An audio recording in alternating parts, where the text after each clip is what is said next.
무상심심유법 백천만급 난조 아가문경득수지 운해열의 진신이 나무모범년하여 나무모범년하여 나무모범년하여 모범년하경 제사 신의 품 장자는 창틈으로 항상 그 아들을 바라보고 아들이 어리석고 용렬하여 비천한 일만 좋아하는지라 이때 장자는 허름하고 때 묻은 옷을 입고 그름치는 도구 들고 아들이 있는 곳에 이르러 방편으로 가까이 가서 말하기를 너희 부지런히 일자라이며 이미 너에게 품삯도 더 주고 아울러 발에 바르는 기름과 음식도 넉넉히 해주고 두텁고 따뜻한 자리로 주리라. 이와 같이 충고하여 말을 하되 너는 마땅히 부지런히 일어라라도 부드러운 말씨로 너는 나의 아들과 같다고 하였나이다. 나무묘법 연하경.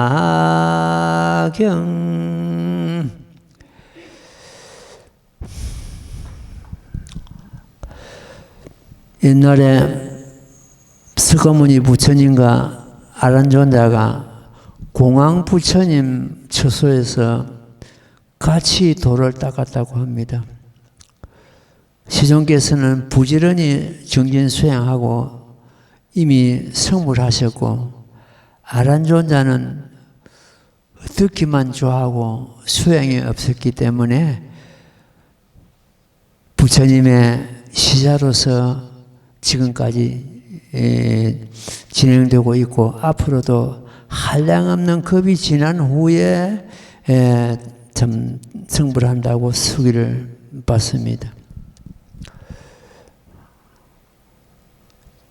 지난주에 갔기 때문에 이 주에는 안 가도 된다. 물론 일이 있으면 일 다 보고 그래 또 뷔페 참석해야죠. 일 자신하고 뷔페 참석하라고 그런 말은 안 합니다. 무슨 일이 있으면 일을 봐야지요. 가정을 가지고 사회생활을 하고 직장생활을 하는 사람은 일이 있기 마련입니다. 그런 것이 아니고 지난주에 갔으니까 이 주는 안 가도 된다. 이 주에 왔으니까 다음 주는 안 와도 된다. 이런 생각은 버려야 됩니다. 이 스님은 초발심 때 어느 도사 밑에서 능경을 공부를 했는데 2년 동안 그것도 일주일마다 법회가 있었는데 지금 내 기억으로는 한 번 정도 빠졌는가 무슨 일이 있어가지고 빠진 일이 거의 없습니다. 지금 이 도량에서 스님 혼자 머물고 있으면서 누가 수행을 하라 마라 할 사람도 없고 내 하기 싫으면 안 하면 되는 그런 입장입니다. 그런데 내가 하기 싫어가지고 수행을 갖다가 빠지거나 뭐 걸리거나 그런 경우가 거의 없습니다. 그렇다고 해서 젊을 때나 지금이나 또 수행을 줄이거나 가볍게 하거나 또한 그런 것도 없습니다. 한결같이 참 옛날과 같이 진행하고 있습니다. 우리가 이번 만나기 어렵고 인간의 몸 받기 어렵고 참 금생의 이 법을 우리는 만난 것은 과거생에 깊은 인연이 있기 때문에 이 법하고 지금 만났습니다. 불교는 믿는 것으로서 끝나는 것이 아니고 믿고 수행을 해가지고 깨달아서 다 된 것이 아닙니다. 깨달아 증득하고 내가 활용까지 해야만 내 것이 됩니다. 다른 종교는 믿어라 하느님을 믿어라 믿는 것으로서 끝나지만 우리 불교는 믿는 것으로서 끝내는 것이 아니고 믿고 깨닫고 내가 생활하면서 활용하고 여기까지 들어가야 됩니다. 아른존자가 지금까지 옛날에 부처님과 같이 도를 닦고 한 부처님 처소에서 수행을 했건만 지금까지 성불 못하는 것은 수행이 뒤따르지 못하고 깨달고 증득하지 못했기 때문에 그렇습니다. 우리는 오타각시의 이 법을 만났을 때 내 자신을 건지는 것, 제도하는 것은 말할 것도 없고 다른 사람에게도 이 법을 참 전해가지고 이 법을 깨닫게 하는 그러한 보살행이 절대적으로 필요합니다. 예, 경전내가요. 장자는 창틈으로 항상 그 아들을 바라보고 바로 바라보는 것이 아니고 창틈으로 바라본다는 것은 그만큼 이 궁한 아들하고 아버지 장자하고는 거리감이 있다는 뜻입니다.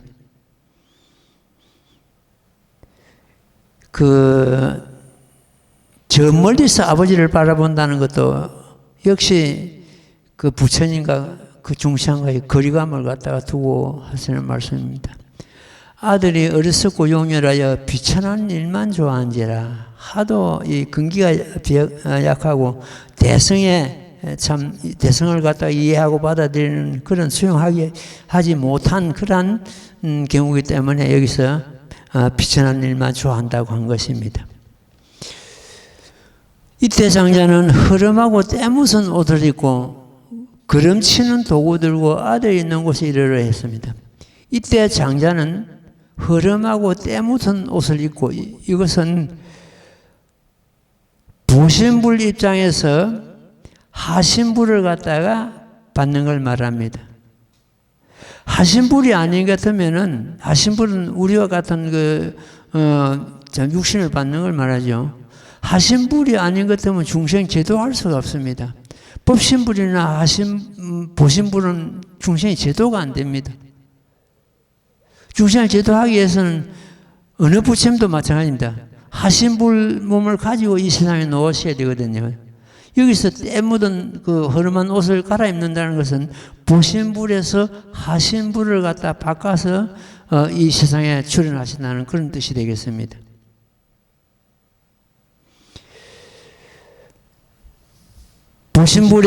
하신불의 그 근본은 보신불이 되고 보신불의 근본은 법신불이 되겠죠. 이 삼신불 중에서도 이 하신불이 없으면은 중생 제도가 못합니다.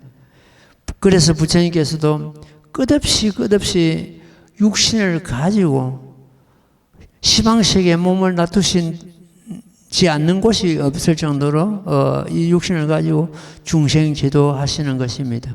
우리도 마찬가지입니다. 금생에 몸이 늙었다고 다 했다고 해서 끝이 아니고 다음 생에 또 이런 몸을 가지고 보살도를 닦고 참 부처님 법을 수행하고 전하는 그런 일이 지금 우리 앞에는 남아 있습니다. 걸음치는 도구 들고, 걸음치는 도구이라는 것은 방편입니다. 방편법을 말하죠. 방편법이 없으면 또 실상법을 또 설할 수가 없습니다. 우리 입장에서는 이미 이제 일불성 진실법으로 들어왔지만도 중생을 제도하기 위해서는 처음부터서 이 모범연화경을 설하는 것은 이해를 잘 못하기 때문에 다른 방편을 써가지고 중생이 믿고 따르도록 이렇게 이제 하는 것이 여기는 걸음치는 도구 들고 이렇게 되어 있습니다. 방편을 써가지고 중생을 하여금 믿게 한다는 이해한다는 이런 뜻이 되겠습니다. 걸음치는 도구 들고 아들이 있는 곳에 이르러 방편으로 가까이 가서 말하기를 부지런히 일자라면 방편이 없으면 중생 제도를 할 수가 없습니다. 그래서 이 모범연화경은 방편과 진실법을 겸하고 있다. 환경은 진실법만 있다 그러죠. 진실법만 있으니까 환경을 사라질 때 듣는 대중들이 마치 기머거리와 같았다 이렇게 합니다. 수준이 낮은데 높은 법을 살아야 알아들을 수가 없죠. 초등학생에게 대학 과정을 살아봐야 알아들을 수가 없습니다. 그럴 때 이제 방편을 쓰는 겁니다. 여기서 이제 걸음치는 도구 들고 이게 이렇게 해당이 됩니다. 아들 있는 곳에 이르러 방편으로 가까이 가서 말하기를 부지런히 일하면, 일한다는 것은 그 번뇌를 치우는 일입니다. 걸음치는 일이죠. 이미 너에게 품삯을 더 주고 아울러 발에 바르는 기름과 품삯을 더 준다는 것은 그만큼 이 공자가 이익을 입는다는 뜻입니다. 부처님 법을 우리가 수행함으로 해서 업장 소멸되고 내가 마침내 그 생사해탈하고 끝내 부처가 되고 이런 이익이 있죠. 그래서 이럴 때 이제 이 품삯을 더 주고 이렇게 됩니다.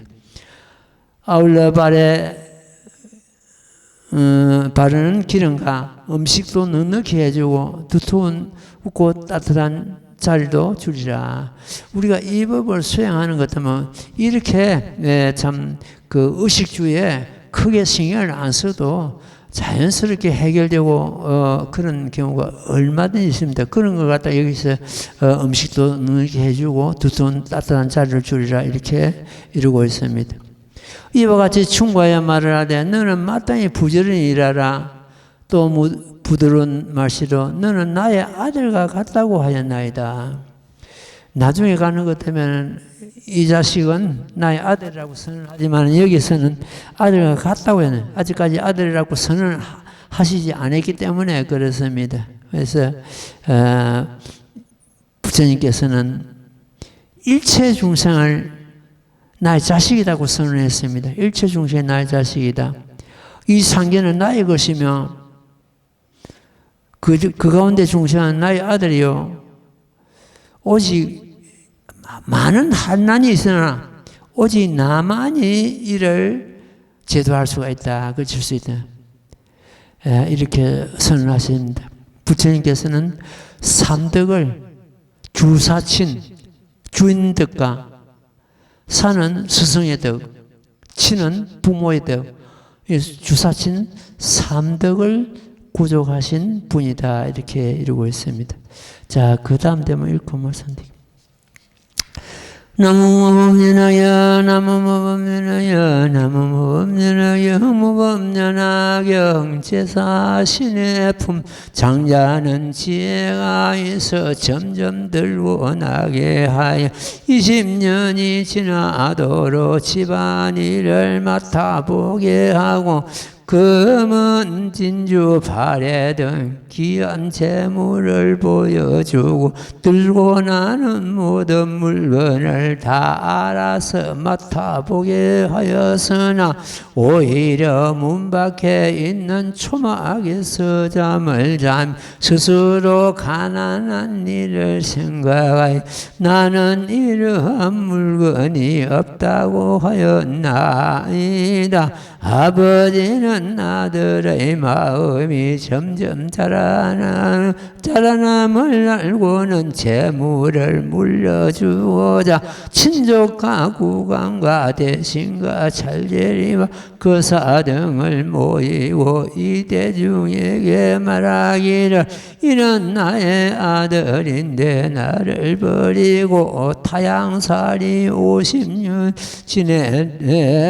지내더니 아들이 스스로 찾아와서 이미 20년이 되어서 너무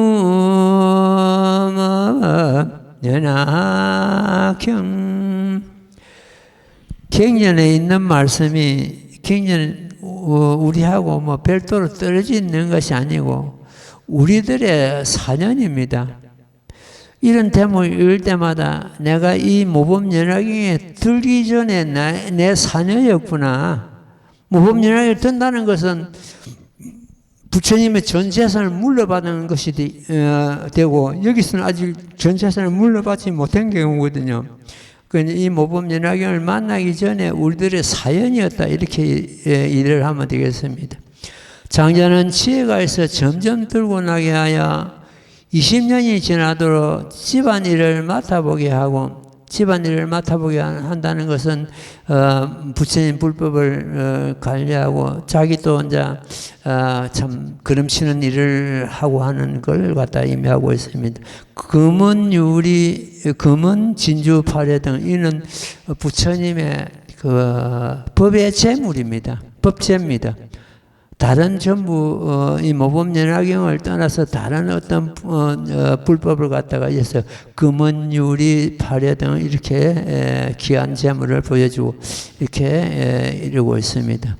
들고 나는 모든 물건을 다 알아서 맡아보게, 그 법이 유통되고 내가 수행하고 하는 어떤 그 과정을 갖다가 여기서 들고 나는 모든 물건이 했습니다. 법제를, 물건이 법제거든요. 법의 재물이거든요. 이를 알아서 내가 알아서 내가 수행하고 하라, 이런 뜻이 되거든요. 오히려 문 밖에 있는 초막에서 잠을 잤다. 이 장자의 재물을 갖다 관리하면서도 자기는 한 움큼도 가질 생각이 없는 게, 이 공자는, 이것은 대승에 전혀 뜻이 없다는 뜻입니다. 작은데 하루 품삯만 거기에 연연하고 그 장자의 모든 재물을 관리하면서도 한 움큼도 가질 뜻이 없다는 것은 그만큼 이 대승불교의 이 모범연화경의 뜻이 지금까지는 없다는 그런 의미가 되겠습니다. 스스로 가난한 일을 생각해. 나는 가난. 부처님의 전 재산이 있는데도 그걸 가질 생각이 없으니까 스스로 가난하다고 자기하는 거예요. 이는 작은 근기, 작은 법에 연연하고 있다는 그런 의미가 되겠습니다. 나는 이러한 물건 없다고 하였나이다. 그러니까 전혀 그 부처님 불법에, 큰 법에 뜻이 없다는 뜻이고 근기가 하열하다는 뜻이 되겠습니다. 그러니까 근기가 하열하고 큰 법에 뜻이 없기 때문에 이를 갖다 공자라 그러죠. 가난한 사람이다. 가난한 아들이다. 이렇게 되죠. 아버지는 아들의 마음이 점점 자라남을 알고 점점 자라나는 대승의 뜻을 키우는 것을 의미하고 있습니다. 재물을 물려주고자 곧 친족과 국왕과 대신 찰절이와 거사를 모으고, 여기서는 여기서 친족은 큰 보살들이지요. 자기 주변에 있는 국왕이라는 것은 등각지 10지 이상 보살 같다, 국왕과 같다고 이렇게 이루고 있습니다. 큰 보살들을 갖다 두고 하시는 말씀입니다. 대신과 찰례와 거사가 이제 전부 대중들을 말하고 있죠. 모으고 이 대중에게 말하기를 이는 나의 아들인데 나를 버리고 타향살이 50년 지냈다. 나를 버리고 저 도망갔다는 뜻이죠. 나의 친아들인데 타향살이 50년, 이 50년은 그 육도윤회를 의미하고 있습니다. 우리가 이 법을 만나기 전에는 계속 그 6갈래 윤회를 해왔습니다. 6은 50인데, 그럼 60이 돼야 되는데, 육도윤회는 같으면, 이 50이라는 것은 그 아수라하고 인간계를 같이 본 것입니다. 그러면 5갈래 길이 되겠죠. 이렇게 역시 50년을 이렇게 표현을 하고 있습니다. 아들이 전부 비유기 때문에 지금 이 개성도 그렇고 전부 비유를 들어서 하기 때문에 참 비유를 보는 것 같으면 하나하나 이 지금 굉장히 말씀에는 이런 뜻이 이런 비유가 있었구나 이렇게 보는 것 때문에 이 굉장히 재미가 있고 의미가 깊고 막 그렇습니다. 아들이 스스로 찾아와서 이미 20년이 되어서 20년이 되었다는 것은 그만한 세월이 흘렀다는 그런 뜻이 됩니다. 그런데 작은 법을 가지고 걸음치는 일을 하고 이래가지고 마침내 큰 법을 만나는 그런 경우가 되겠죠. 예, 그 다음 내용 읽고 말씀드릴게요. 나무모범연하여 나무모범연하여 나무모범연하경 모범연하경 제사신의 품 옛적의 한성에서야 아들을 잃고는 두루 다니면서 찾느라고 마침내 여기까지 온 것이요 이제 나의 소유인 사는 집과 이민을 다 맡기고 마음대로 쓰게 하리라 하였나이다. 아들이 옛날 가난함을 생각하여 뜻과 생각이 용렬하더니 지금 아버지 처소에서 진귀한 보배와 아울러 사는 집과 일체 재물을 크게 얻으니 매우 즐겁고 기뻐하며 전에 없던 일을 얻었다 하였나이다. 나무묘범 연하경 신의 품의 요지입니다. 그 궁한 아들이 아버지인들도 모르고 아버지 집에서 모섬살이 하다가 마침내 아버지의 전 재산을 물려받는 그 과정이죠. 그러니까 이 신의 품에 전체적인 뜻이 담겨 있다. 지난 시간에 내가 말씀드린 신의 품에 그 뜻이 담겨 있는 말씀을 글자 8자로서 축소할 수가 있습니다. 무과보주, 값도 없는 보배구슬을 불구자득 구하지 않아도 저절로 얻었다. 지금 우리도 마찬가지입니다. 이 부분 우리가 만난 것은 무과보주를 갖다가 구하지 않아도 저절로 얻은 그런 경우가 되겠습니다. 이 사연이 지금 이 개송 사연이 결과적으로 우리들의 사연이었구나. 내 자신의 사연이었다. 이렇게 우리는 잡고 들어가야 됩니다.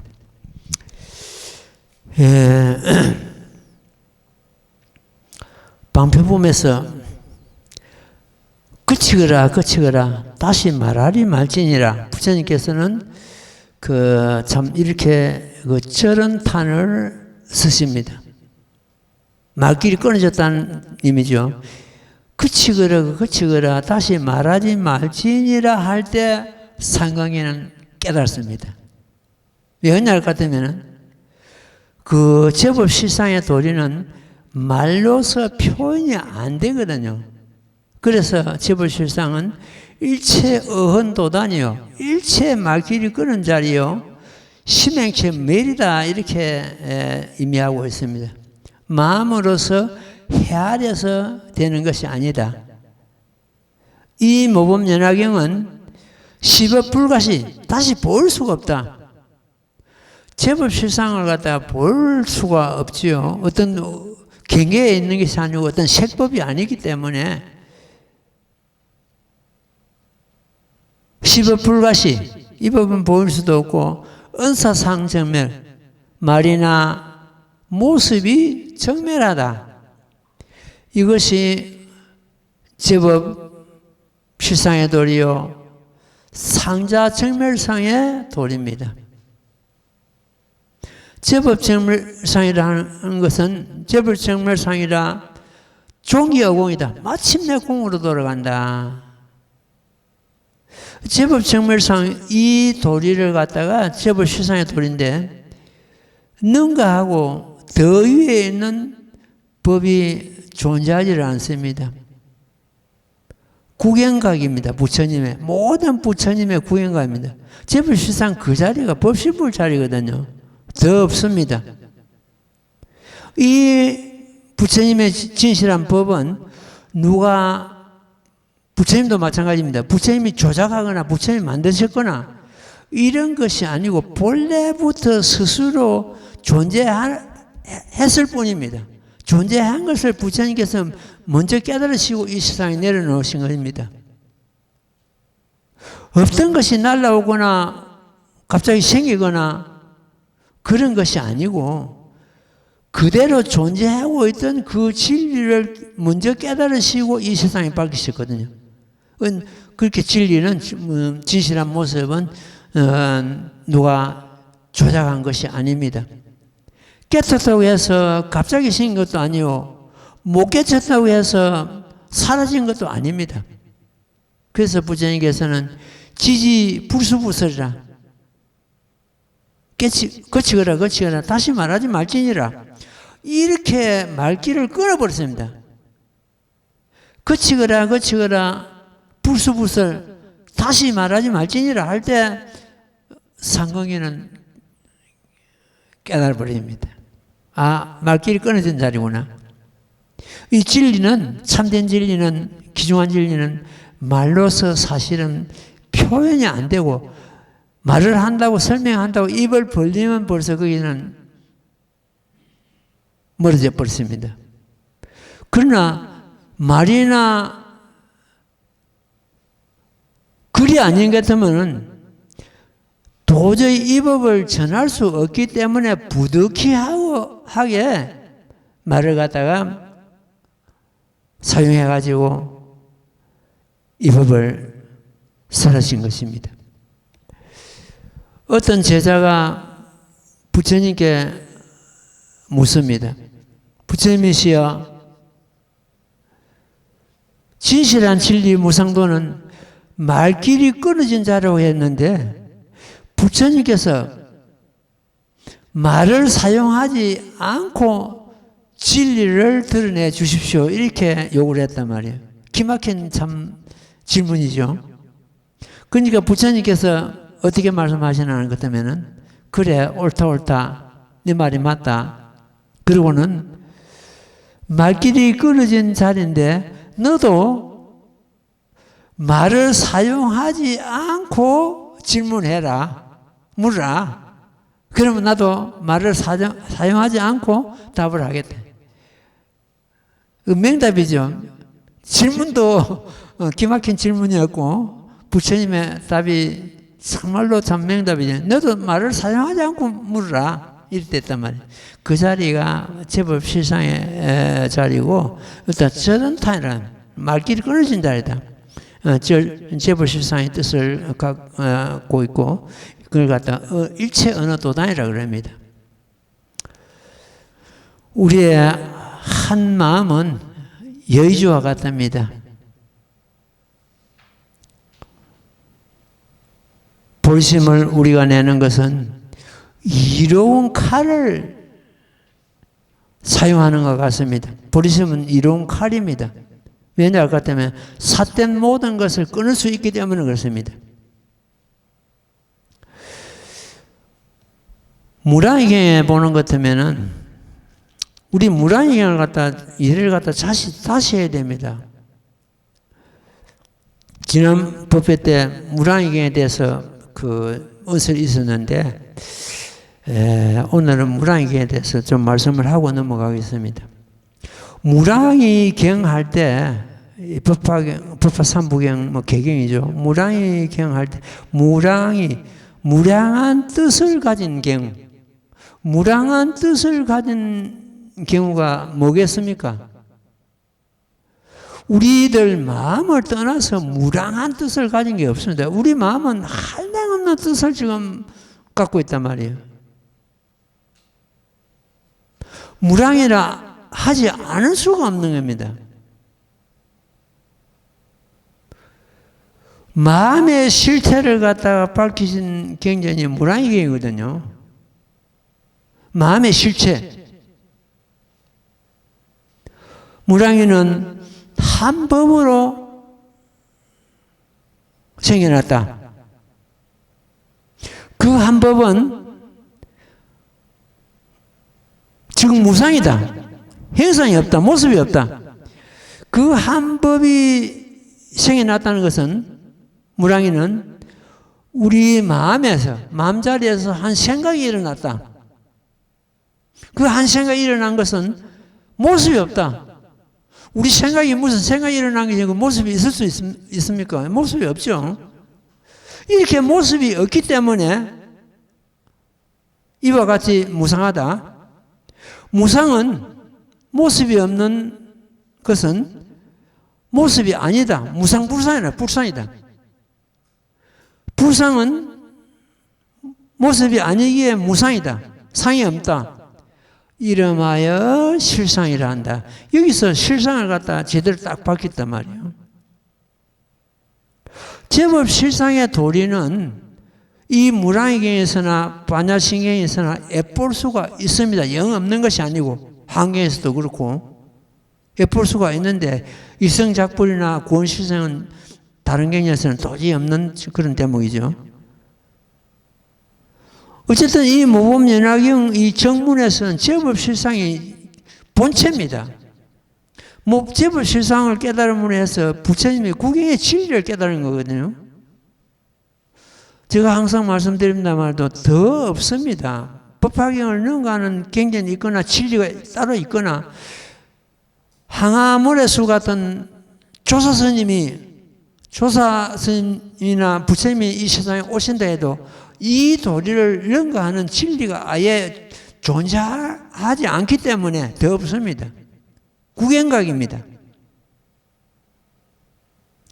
한 법으로부터서 한 마음으로부터 이래야 되거든요. 한 법이 우리 마음이기 때문에 한 법으로부터서 한량없는 법이 나온다. 한량없는 생각이 나온다. 그렇잖아요, 지금은.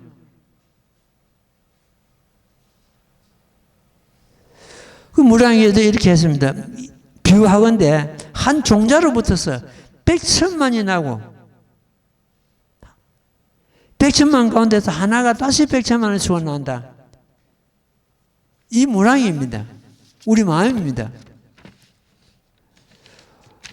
이 경전은 이와 같아가지고 한 법으로부터서 100천만의 뜻이 나온다. 한 법이란 우리 마음입니다. 우리 마음에서 100천가지 어떤 생각이 일어나지요. 그 100천만 가운데 하나하나가 다시 100천만 법이 나온다. 이것은 한 생각 가운데서 한량없는 생각이 일어나고 하루 진종일 우리 마음은 어떻습니까? 진종일 하루 종일 생주임매를 하고 있죠. 한량없는 100천만의 그 수가 나오는 겁니다. 그 다음에 지난 그 법회 때도 이런 내용이 나오는데 선남자야 이경은 대장보살이 부처님께 질문했죠. 이게 어디서 와서며 어디에 이르르며 어디에 머뭅니까? 기막힌 질문을 하는데 여기에 대해서 기막힌 부처님의 정말로 참 명답이 나왔죠.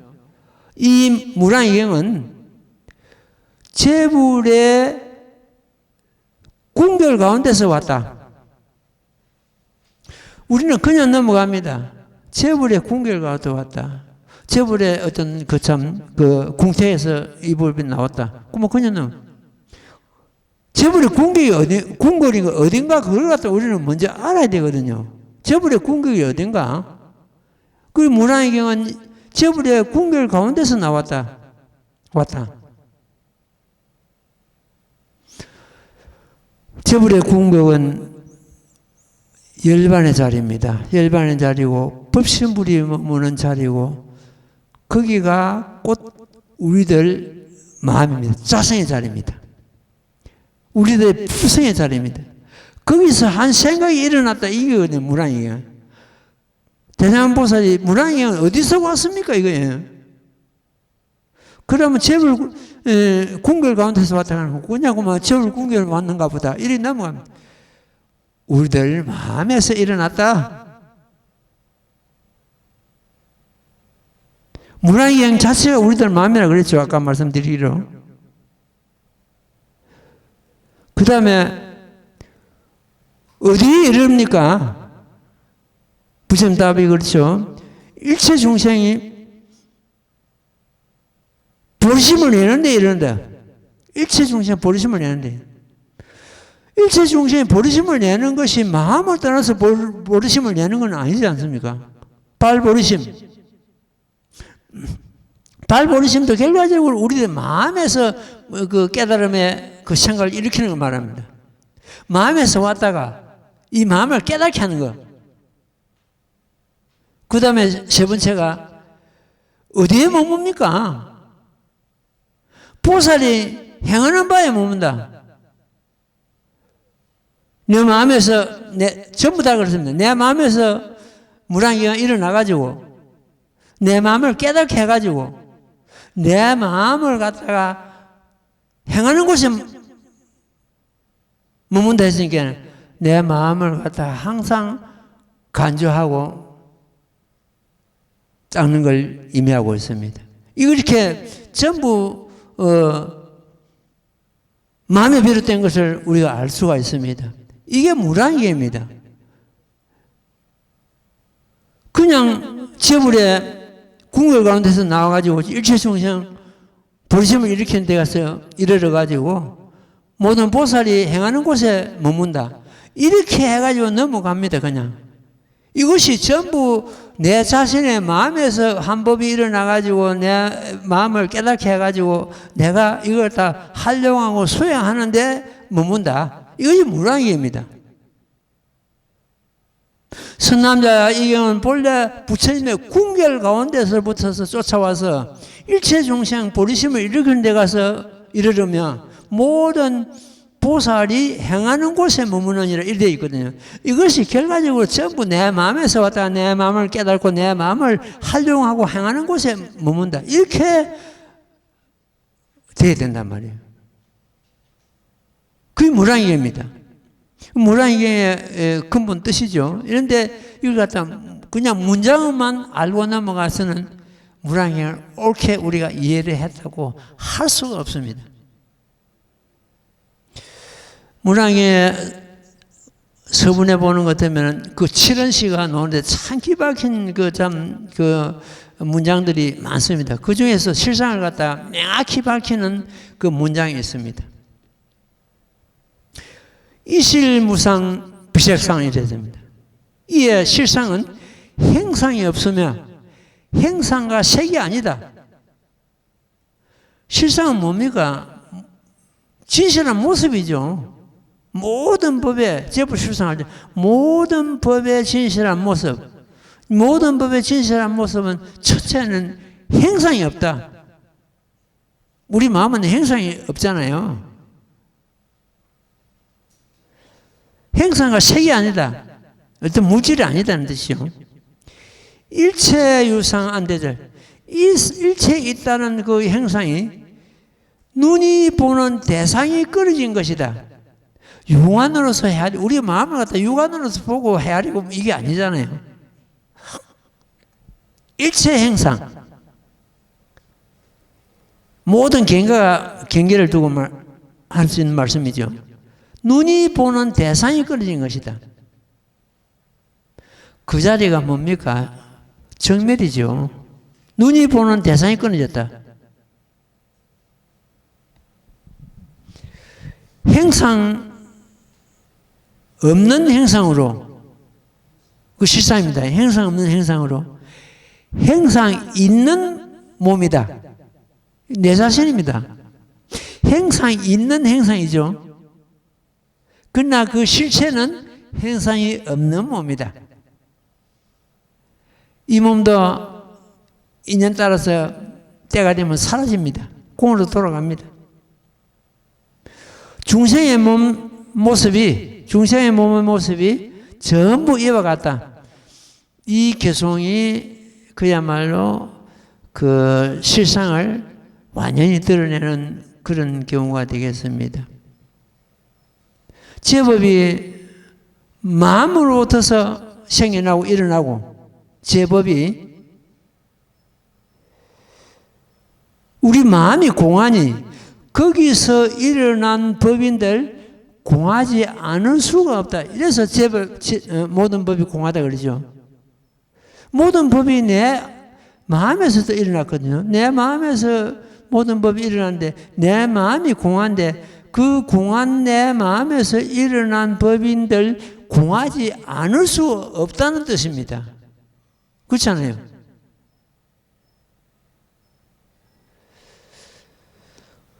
내 마음이 공하니 거기서부터서 나온 법인들 어찌 공하지 않겠는가 이런 뜻이죠. 마음과 경계는 전부 내 눈으로 보는 이 대상이죠. 경계가 모두 공적하니 이걸 갖다가 제법 실상이라 이러면 한다. 일체법 즉 일체법이 보통 일체법이 이스님도 처음에는 일체법 하는 것은 팔만대장경인가 보다 이렇게 생각했죠. 일체법이 즉 나의 일심의 법이다. 한 마음의 법이다. 한 마음의 법이 역시 또 일체법이다. 일체법과 내 마음은 동일한 성품이다. 마음이란 신령하고 묘하여 일정한 방수가 없고 일정하게 어디에 머무는 방수가 없고 지극한 이치는 오묘하고 아득하다. 마음이란 보지 못하되 못 보는 것이 없고 알지 못하되 알지 못하는 것이 없다. 그래서 마음이란 진공모유라 하고 이 마음이 모범연화경 그 자체입니다. 모범연화경과 모범연화경과 마음이 둘이 아닙니다. 신불급 중생이 신불급 중생 내 마음과 부처와 중생이 전부 모범연화경 그 자체입니다. 오늘 이렇게 그 무량의경을 말씀을 드렸습니다. 무량의경의 참 뜻은 결과적으로 우리 마음을 두고 무량연화를 해가지고 마음의 실체를 밝히신 그런 경전이다. 그래서 무량의경은 법화경의 경영이라죠. 경영이기 때문에 그 재불실상의 도리를 갖다가 담고 있습니다. 무량경을 갖다가 이해하고 법화경을 들어오는 것 같으면 법화경 이해가 금방 되겠죠. 그래서 무량경에서도 재법실상을 은근히 밝히고 있는 경전이다. 이렇게 이해를 하면 되겠습니다. 자, 그 다음 대목 읽고 또 말씀드릴게요. 나무모범연화경 나무모범연화경 나무모범연화경 모범연화경 제사신의 품 부처님께서 또한 이와 같으시니 저희가 소승을 조함을 하시고 일찍이 너희들이 성불하리라고 말씀하지 아니하시고 저희들에게 설하시기를 모든 무르법을 얻어 소승을 성취한 성문제다라고 하셨나이다. 부처님께서 저희들에게 명하시어 가장 높은 도를 설하시게 하시되 이 법을 닦아 익히는 자는 마땅히 성불한다 하시거늘 저희는 부처님 가르침대로 금보살들을 위하여 여러 가지 인연과 가지 비유와 약간의 말시로 이 없는 돈을 설하니 이 모든 불자들이 저희에게 법을 듣고는 밤낮으로 생각하여 부지런히 닦고 익혔나이다. 나무모범연화경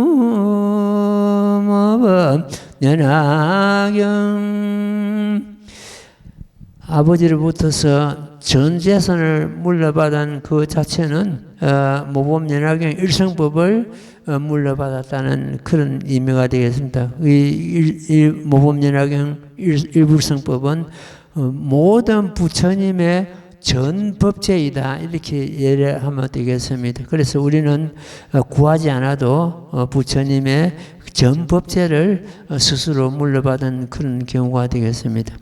부처님께서는 또한 이와 같으시니 저희가 소승을 조함을 하시고 일찍이 너희들이 성불하리라고는 말씀하지 않았습니다. 이 소승들은 성문영각은 생산 문제는 사제법이나 12인연법으로서 이미 해결했습니다. 생사에 걸리지를 않습니다.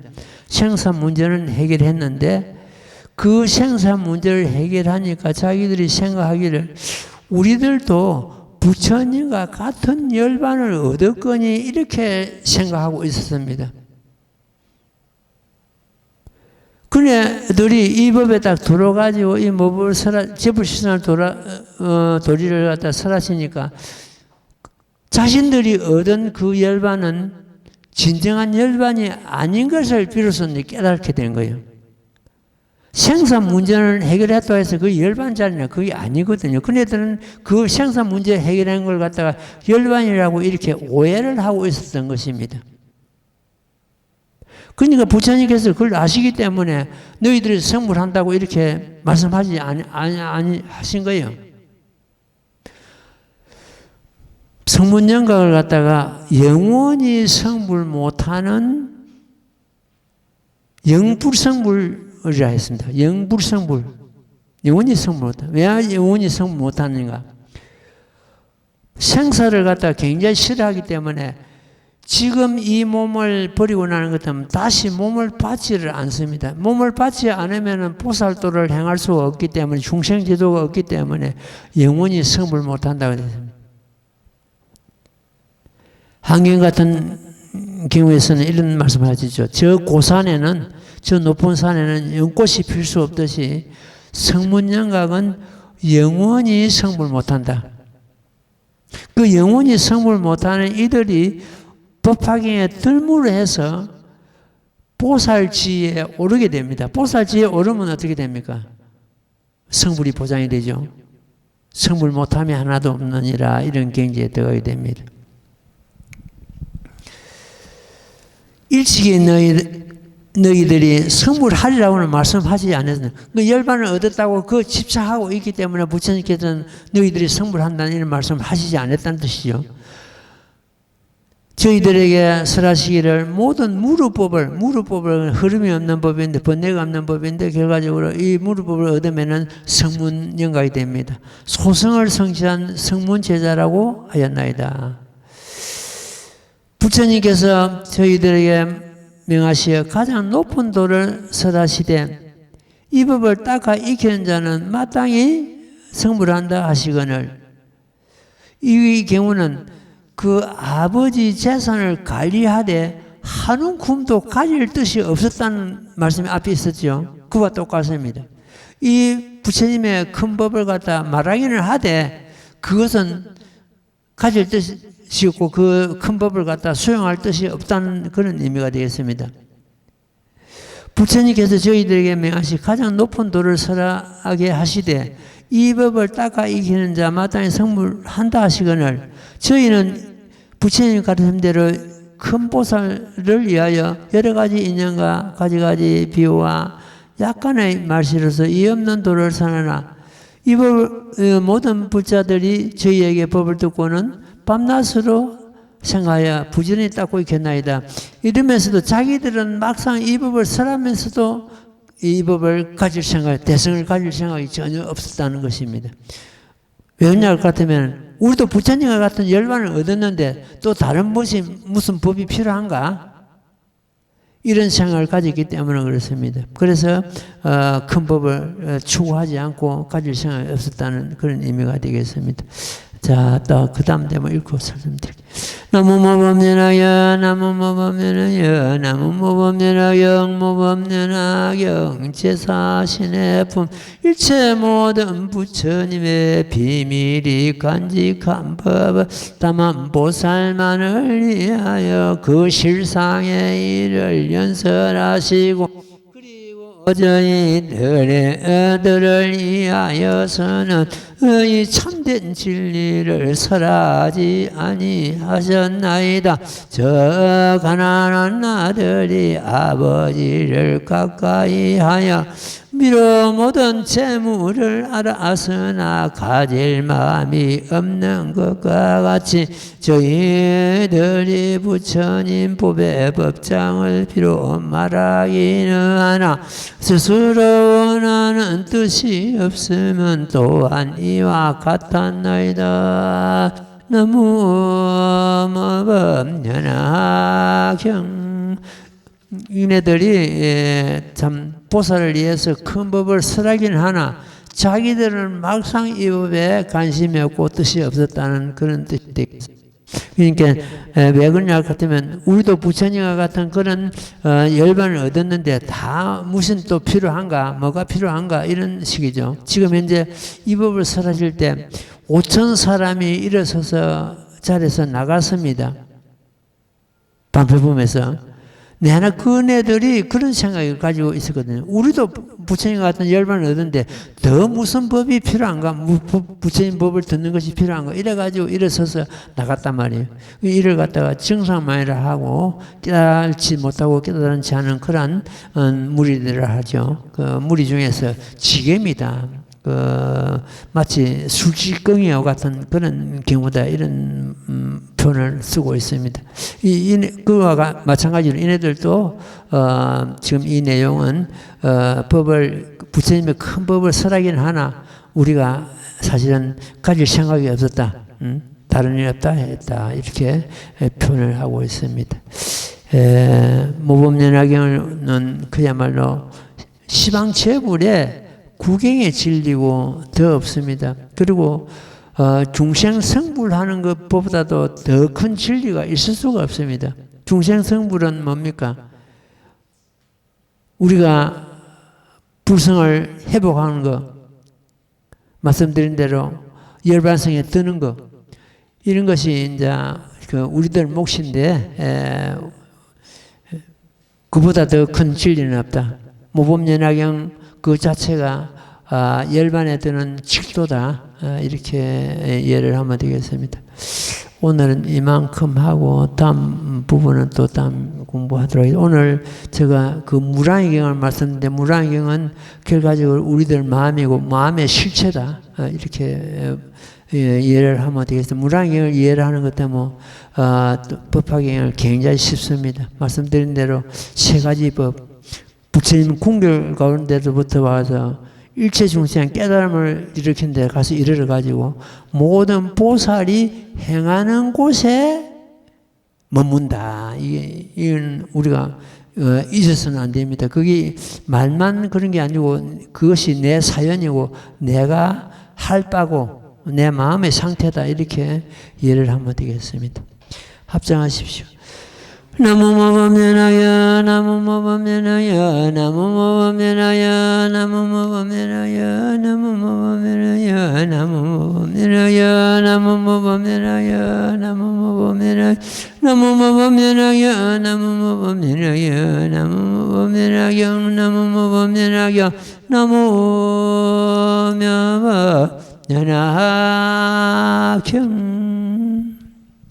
승불하십시오.